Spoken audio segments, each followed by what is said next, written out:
Hey guys, this is going to be my November wrap-up and December TBR. I actually managed to read 11 books in November, but several of those books were school books that I've been reading all semester and just happened to finish this month because the semester is ending. And like the last several times, most of the books that I read are at home because I took them home on Thanksgiving break, so I don't have them with me. The first book I finished in November was The Shadow Cabinet by Maureen Johnson, which was the third Shades of London book, which I'm so in love with that series, and I fall more in love with it every single book, and I loved that book so much I gave it 5 out of 5 stars. I also gave 5 out of 5 stars to Harry Potter and the Order of the Phoenix. Of course, I gave 2 stars to This Ordinary Life by Jennifer Walkup. I just did not like that book very much, but I don't want to go into all of the reasons why I didn't like it. It's not the worst thing that I've read lately though. And then I read After Freedom, The Rise of the Post-Apartheid Generation in Democratic South Africa by Catherine S. Newman, and there's another co-author. But I gave that 5 out of 5 stars. I loved that book. And then I read Outspoken by Laura Richardson, which I gave 3 out of 5 stars. It was okay. I did have some problems with it and just didn't enjoy a lot of it. It was kind of boring to read, but there were some good things about it too. I also gave 3 out of 5 stars to Decorum by Karen Christopherson, which I felt similarly to as I did Outspoken. I did think Decorum was better written than Outspoken, but so much of it just bored me, and I hated most of the characters, so I didn't really care about them much, and I felt like there was too much going on, almost it was following too many characters, and it actually made me bored. I finished 3 textbooks that were all for my education classes. I gave 2 of them 5 out of 5 stars, which is The Teacher's Guide to Success by Ellen K. Kronowitz and Teach Like a Champion 2.0 by Doug Lamov. And then I gave Assessment of Student Achievement by Norman Edward Gronlund 4 out of 5 stars. I read Cassie Ho's Hot Body Year Round by Cassie Ho, which I gave 5 out of 5 stars. I love Pilates, so I knew I was going to love this book. I didn't it's exercises and mini plans, so I didn't read it, but I did look through the entire thing, and I read all of the parts that can be read, these sections and things like that, and these.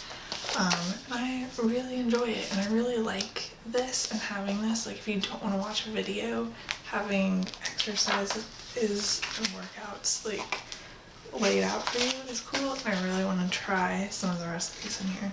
And the last book I read in November was Lights Out, A Cyber Attack, A Nation Unprepared, Surviving the Aftermath by Ted Koppel, which I gave 3 out of 5 stars. I don't think I've reviewed this one yet. I think it might be, actually, I don't know.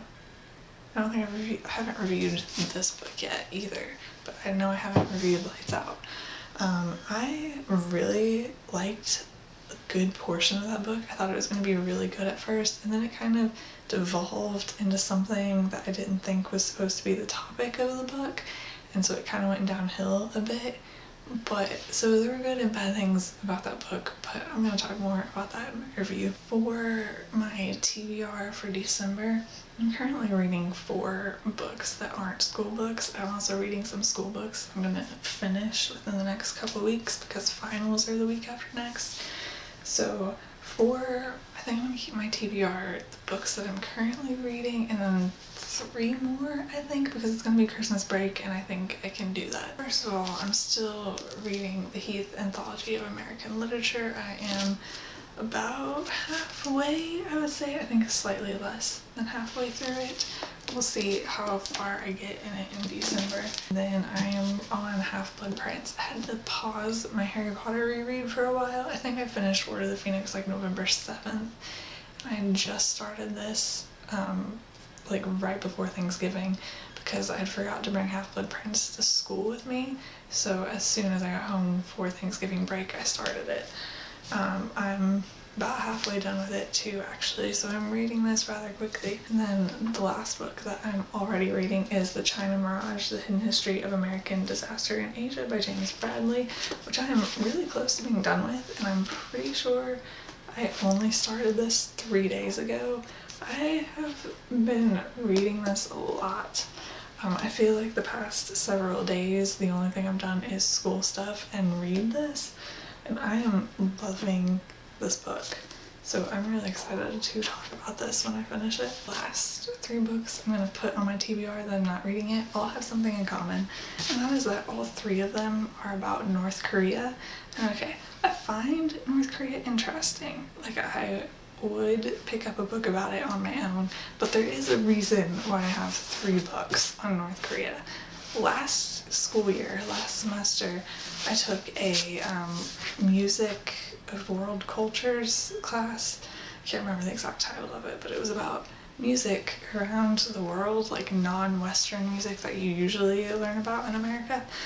And one of our like final assignment is that we had to write a paper on music in another culture, and I chose Korea, and that came back to kind of it just didn't work out so well with the resources. I looked at the library and what was online and everything, and I couldn't get enough sources. We needed so many print books, and my school's library didn't have, like, I couldn't get enough print books that satisfy the requirement on Korean music or even Korea. So I went to bookstores and I was like desperate, and went to a bookstore with my mom and couldn't find any books about Korea at all, like not just music, but like any books on Korea at all, except for one that I already owned. And then we got an employee to help, and she found all 3 of these books that are not on the music of Korea. They are all just on North Korea. There weren't even any books on South Korea in the bookstore. I even went to the language section because I was desperate, and there were no books on like Korean, like the Korean language or anything. So, or travel books. I looked at travel guides, and like in the Asia section there was nothing on Korea. No idea why, but it was extremely inconvenient. So like the entire bookstore had like 3 books on Korea, and all of them were on North Korea, and not really about what I needed, but I wound up with all 3 of them, and I did use one of them for my report, and I can't remember, it was this one, because the guy who wrote this book is a refugee from North Korea and also a musician. So I used that in my paper, but now I'm going, like, I didn't read the entire thing, and now I'm going to do that. So we have Dear Leader, My Escape from North Korea by, I'm going to try my hardest to pronounce these names, and I'm really sorry if they're wrong, but Jang Jin-sung, and like I said, he is about, he's a refugee from North Korea, so he's actually like pretty, I don't want to say high up because he's not like a leader in North Korea, but like I said, he's a musician, and so he's like an important like musician in North Korea, and then ends up escaping. And then I have The Impossible State, North Korea, Past and Future by Victor Cha. The guy who wrote this is a like international policy expert, and writing about North Korea. So he's not someone who like escaped from North Korea, but he's a government official. He served in the White House as director for Asian affairs. So he has experience with North Korea on like a political level, I guess, which should be interesting. And then the last book that I'm going to try and read this month, or the last one that I'm putting on my TBR, is also the shortest, like significantly shorter than the others. It's Nothing to Envy, Ordinary Lives in North Korea by Barbara Dimick, which got a National Book Award finalist, so that's cool. He's a journalist who apparently followed 6 North Koreans over 15 years and then wrote about it. I don't know how she followed 6 North Korean citizens, but somehow she did. I'm assuming I'll find out how in the book. So yeah, I think that is all, and I will see you guys later. Bye.